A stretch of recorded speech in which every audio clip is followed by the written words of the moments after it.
Você já imaginou descobrir uma traição no lugar mais sagrado que você conhece? A confiança é como um cristal. Uma vez quebrada, nunca mais será a mesma. E quando essa quebra acontece no lugar mais sagrado que conhecemos, o estrago é devastador. Hoje vou contar uma história que vai abalar suas convicções sobre fé, confiança e traição. Uma história real que aconteceu em uma pequena cidade do interior, onde todos se conhecem e onde a igreja é o centro da comunidade. Preparem-se, porque o que vocês vão ouvir vai além de qualquer roteiro de novela. Se você já enfrentou uma situação de traição ou conhece alguém que passou por isso, inscreva-se no nosso canal para mais histórias reais e reflexões profundas. O que aconteceu comigo mudou completamente minha visão sobre relacionamentos, fé e natureza humana.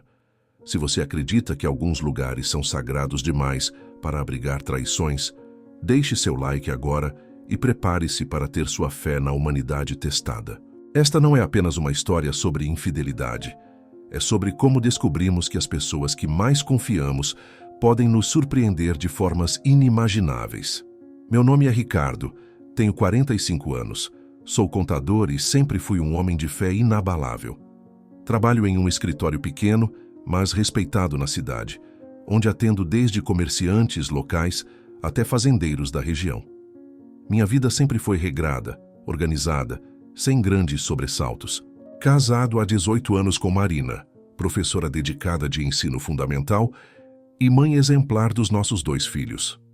Marina sempre foi vista como um exemplo na comunidade, dedicada, carinhosa, participativa em todas as atividades escolares e religiosas. Nossa rotina tranquila era pontuada pelas atividades na Igreja São José, uma construção centenária que fica no centro da nossa pequena cidade mineira.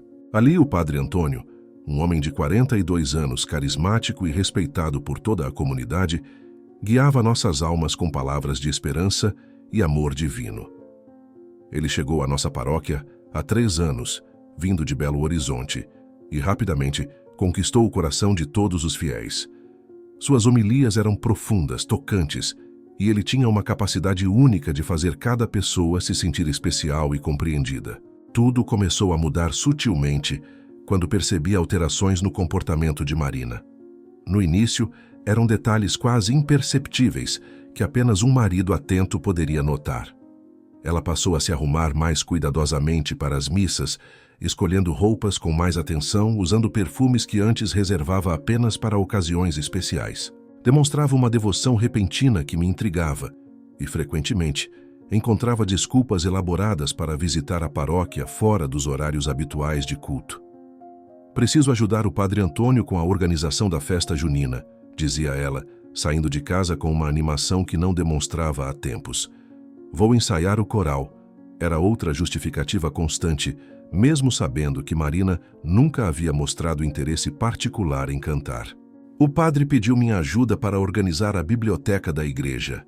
Inventava, retornando para casa horas depois, com os olhos brilhando de uma forma que eu não conseguia compreender completamente.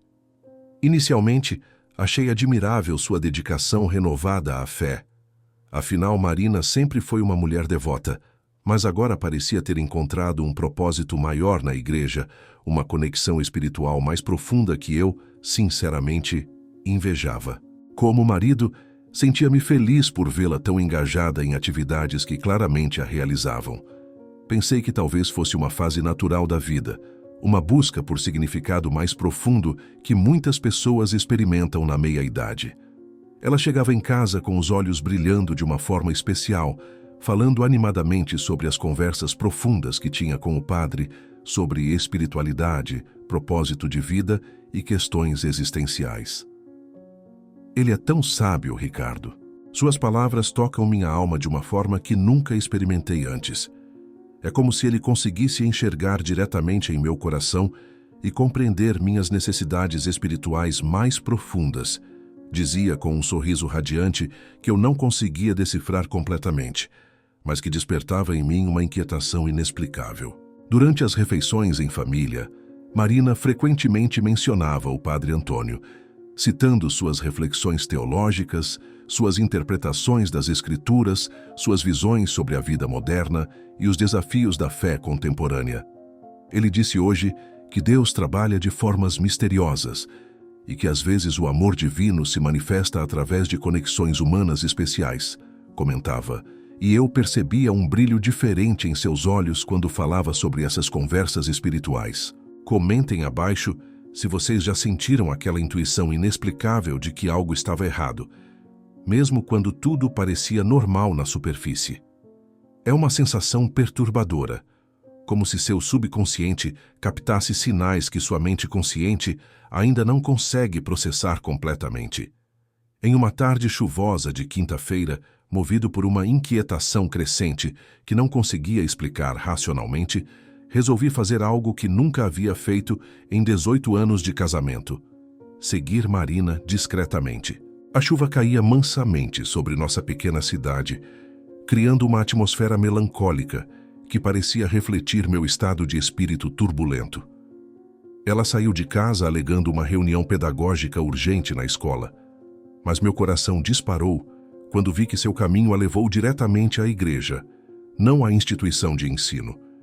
Estacionei meu carro a uma distância segura e observei Marina entrar pela porta principal da igreja com uma familiaridade e desenvoltura que me chamaram a atenção. Ela não hesitou, não olhou ao redor. Simplesmente entrou como alguém que conhecia perfeitamente aquele ambiente e sabia exatamente onde estava indo. Com as mãos tremendo visivelmente e o coração acelerado como nunca havia experimentado, entrei silenciosamente pela porta lateral da igreja, uma entrada que poucos conheciam e que dava acesso direto à área administrativa. O ambiente estava em penumbra característica do final da tarde. Apenas algumas velas votivas iluminavam o altar principal, criando sombras dançantes nas paredes centenárias. O cheiro de incenso ainda pairava no ar, misturado com o aroma de flores frescas que sempre decoravam o altar. Ouvi sussurros baixos e risos abafados vindos da direção da sacristia, sons que contrastavam estranhamente com a solenidade habitual daquele lugar sagrado. Cada passo que eu dava em direção àquele som fazia meu mundo desmoronar um pouco mais, como se cada movimento me aproximasse de uma verdade que minha mente se recusava a aceitar. O piso de madeira antiga rangia levemente sob meus pés, e eu temia que esse som pudesse denunciar minha presença. Meu coração batia tão forte que tinha certeza de que poderia ser ouvido a metros de distância. Ao me aproximar cautelosamente da porta entreaberta da sacristia, o que vi destruiu não apenas meu casamento, mas minha fé em tudo o que considerava sagrado e inviolável. Marina estava nos braços do Padre Antônio, não em um abraço fraternal ou consolador, mas em uma intimidade física e emocional que profanava tudo em que eu acreditava, sobre amor, fidelidade e santidade. Eles se beijavam com uma paixão intensa e desesperada, que eu não via em minha esposa há anos, sussurrando palavras de amor e desejo que deveriam ser reservadas apenas para Deus e para mim. Suas mãos se exploravam com familiaridade, indicando que aquela não era a primeira vez que se encontravam daquela forma. A cena era ao mesmo tempo íntima e profana, bela e devastadora. Marina, você é minha salvação terrena, meu anjo enviado por Deus para me mostrar que o amor divino pode se manifestar através do amor humano. Ouvi o padre murmurar com voz rouca enquanto acariciava ternamente o rosto da minha esposa. Antônio, com você, descobri o que é o verdadeiro êxtase espiritual, uma conexão que transcende o físico e toca diretamente a alma. Ela respondeu com uma voz carregada de emoção e paixão, palavras que cortaram minha alma como uma lâmina afiada e envenenada. O choque foi tão avassalador e inesperado que senti minhas pernas fraquejarem perigosamente. A traição não era apenas conjugal, mas também espiritual. Uma dupla violação que atacava simultaneamente minha identidade como marido e como homem de fé. A confiança absoluta que depositava em minha esposa e no líder religioso que tanto admirava e respeitava foi despedaçada em um instante, como um vaso de cristal que se estilhaça ao tocar o chão. Minha visão ficou turva, Embaçada pelas lágrimas que começaram a brotar involuntariamente, meu peito apertou com uma dor física real e, por um momento, pensei que fosse desmaiar ali mesmo, no chão sagrado que estava sendo profanado diante dos meus olhos incrédulos. A realidade parecia surreal, como se eu estivesse vivendo um pesadelo do qual não conseguia despertar. Consegui sair da igreja sem ser notado, movendo-me como um autômato, mas cada passo era uma agonia indescritível. Minha mente lutava para processar o que havia presenciado, alternando entre negação, raiva e uma tristeza profunda que parecia consumir minha alma. Dirigi até um bar próximo, um estabelecimento simples que frequentava ocasionalmente com amigos, e pedi uma dose dupla de uísque, algo que não fazia há anos. Minhas mãos tremiam tanto que mal conseguia segurar o copo sem derramar o líquido âmbar. O álcool queimou minha garganta, mas não conseguiu aliviar a dor que consumia meu peito. Como um homem de Deus, alguém que fez votos solenes de celibato e dedicação total ao divino, poderia trair não apenas sua vocação sagrada, mas também destruir uma família que confiava nele como guia espiritual. Se você está se perguntando como alguém consegue manter a compostura depois de uma descoberta dessas, continue assistindo, porque o pior ainda estava por vir. A descoberta da traição foi apenas o início de uma jornada dolorosa, que testaria todos os meus limites emocionais e espirituais. Naquela noite interminável, a tensão em casa era palpável, como uma nuvem pesada que pairava sobre nossa família. Marina retornou como se nada tivesse acontecido, cumprimentando-me com o mesmo beijo de sempre, perguntando sobre meu dia, comentando sobre os afazeres domésticos. Sua capacidade de dissimulação me chocou profundamente. Eu não conseguia esconder completamente minha angústia, embora tentasse manter uma fachada de normalidade pelos nossos filhos.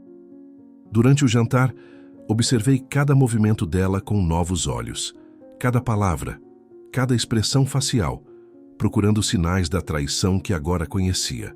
Quando ela mencionou casualmente que havia conversado longamente com o padre Antônio sobre questões espirituais e a importância da fé na vida moderna, senti meu sangue ferver e uma raiva surda começar a crescer em meu peito. Não consegui mais fingir normalidade. Marina, precisamos conversar urgentemente, disse com uma voz que mal reconhecia como minha, carregada de uma seriedade que imediatamente alertou minha esposa. Levei-a até nosso quarto e, com o coração despedaçado, mas determinado a conhecer toda a verdade, revelei o que havia testemunhado naquela tarde na igreja. O rosto dela empalideceu instantaneamente, como se todo o sangue tivesse drenado de suas veias, e por alguns segundos eternos tentou negar o inegável com uma veemência desesperada. Ricardo, você não entende. Não é o que parece. Você interpretou mal a situação. Gaguejou nervosamente, mas suas palavras soavam vazias e falsas, até para ela mesma. Então me explique detalhadamente o que é uma conversa espiritual que envolve beijos apaixonados e carícias íntimas na sacristia. Respondi com uma calma forçada, minha voz tremendo simultaneamente de raiva contida e dor profunda. Foi então que ela desabou completamente, como uma represa que se rompe sob pressão excessiva, confessando não apenas o caso com o padre, mas revelando chocantemente que isso acontecia há mais de 8 meses, quase desde que ele chegara à nossa paróquia. Começou como aconselhamento espiritual genuíno, soluçou ela, entre lágrimas de arrependimento e desespero. Eu estava passando por uma crise existencial, questionando meu propósito na vida, e ele me ofereceu orientação. Ele me fazia sentir especial, escolhida por Deus, única e compreendida de uma forma que nunca havia experimentado. Ele disse que nosso amor era uma bênção divina, uma conexão espiritual que transcendia as regras terrenas e que Deus havia nos unido para um propósito maior, continuou Marina, revelando como havia sido manipulada por palavras sagradas distorcidas. A confissão de Marina foi como receber punhaladas consecutivas no coração, cada revelação mais dolorosa que a anterior. Descobri que eles se encontravam regularmente, sempre sob o pretexto elaborado de atividades religiosas legítimas. A sala de confissão, a sacristia, Até mesmo a casa paroquial se tornaram cenários de traição sistemática. O homem que eu respeitava como um representante direto de Deus na terra havia seduzido metodicamente minha esposa com palavras sagradas distorcidas para justificar pecados carnais. No dia seguinte, após uma noite insone de reflexão e dor, tomei a decisão mais difícil da minha vida. Reuni nossos filhos, Ana, de 16 anos, e Pedro, de 14, duas crianças inocentes que não mereciam ser envolvidas naquela situação, e contei a verdade com a delicadeza possível. Ver a decepção e a dor crescendo nos olhos deles foi quase insuportável, mas eles mereciam saber por que nossa família estava se desintegrando. Papai, como a mamãe pôde fazer isso? E com o padre, alguém em quem confiávamos tanto? Perguntou Ana, com a voz embargada, lágrimas escorrendo pelo rosto jovem. Pedro, mais novo, apenas chorou silenciosamente, incapaz de processar completamente a magnitude da situação. A notícia se espalhou pela cidade como fogo em palha seca. Em questão de dias, toda a comunidade sabia do escândalo que abalou os alicerces da nossa pequena sociedade. O padre Antônio foi imediatamente afastado de suas funções pela diocese e transferido para outro estado, mas o estrago já estava feito de forma irreversível.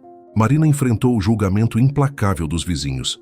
Perdeu o emprego na escola católica, onde lecionava há mais de 10 anos, e se viu completamente isolada socialmente.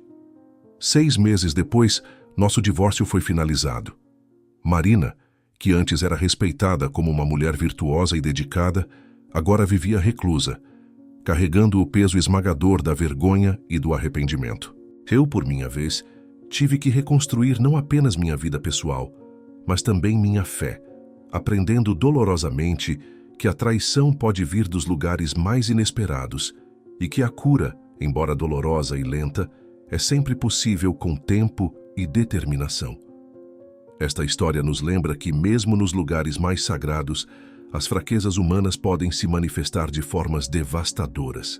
Se esta narrativa tocou você de alguma forma, inscreva-se no canal, curta o vídeo, compartilhe com aqueles que podem se beneficiar desta reflexão e aperte o sininho para não perder nenhuma atualização. Deixe nos comentários sua opinião ou experiências semelhantes. Sua participação é fundamental para nós. Até o próximo vídeo com histórias impactantes.